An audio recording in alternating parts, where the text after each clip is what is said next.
The next part would be the other group, which is non-probability sampling method.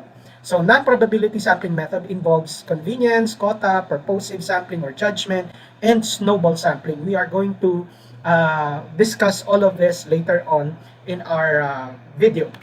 So, non-probability sampling method. So, yung sampling method ay yung paraan na ginagamit ninyo kung paano nyo pipiliin yung mga samples ninyo from the population as represented by the illustration on the right side of your screen. So, paano ito mga paraan na ito? Number one, convenience sampling. Convenience sampling, by definition, is perhaps the easiest way or the easiest method of sampling. Why? Because participants are selected based on their availability and willingness to take part. Kung sino lang yung gustong mag-participate, yung pumayag at yun nga, willing and available to participate and answer your instrument, they will be the participants of your study. So obviously, if they do not want to participate, you cannot force them, and then they will not be considered as part of your sample of the study. So that is what we call convenience sampling. The second is quota sampling. From the term quota, you set a specific number. Okay, this method of sampling is often used by market researchers. Interviewers are given quota, yung magko-collect ng data, are given a specific number of respondents to collect, okay, to gather data with. So, of a specified type to attempt to recruit. So, bibigyan ka ng specific number for this particular area, kailangan makakuha ka ng ganito, and so on and so forth. So, for example, an interviewer might be told to go out and select 20 adult men, 20 adult women, 10 teenage girls, and 10 teenage boys so that they could interview them about their television viewing if that is the subject of interest o kung yun yung pinaka-topic or issue ng research na ginagawa nila. So that is what we call quota sampling. The next type of non-probability sampling method is what we call the purposive sampling or judgment sampling. So this is defined as selective or subjective sampling. This technique relies on the judgment of the researcher. Yung nag-gather ng data, yung nagsusulat ng researcher, yung interviewer, sila ang magde-decide kung sino yung magiging respondents ng kanilang study.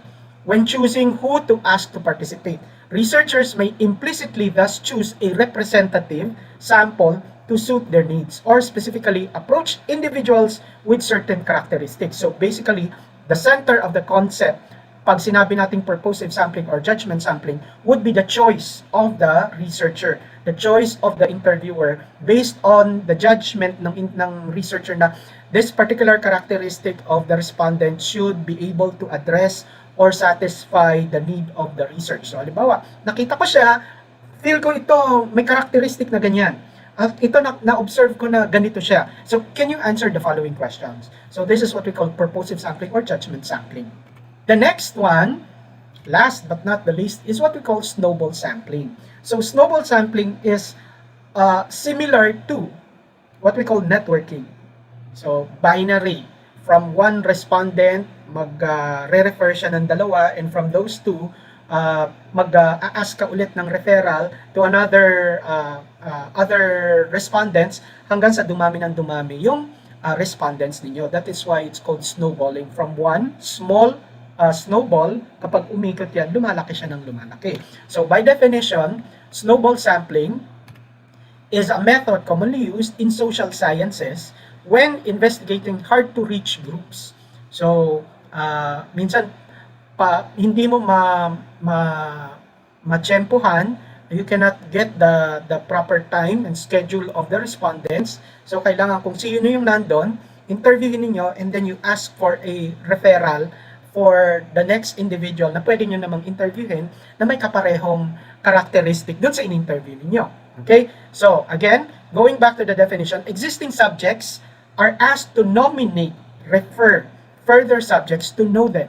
So, the sample increases like a rolling snowball. That's why we have the snowball sampling. For example, when carrying out a survey of risk behavior among intravenous drug users, tinutusok, participants may be asked to nominate other users because you cannot readily identify kung sino yung user, non-user ng intravenous drugs. So, ang nakakakilala nun would obviously yung gumagamit. And then, after that, mag-expand na yung respondents ninyo. Okay, so this is where we end our discussion again regarding sampling method used in qualitative research. And again, I would like to thank you for joining me this day.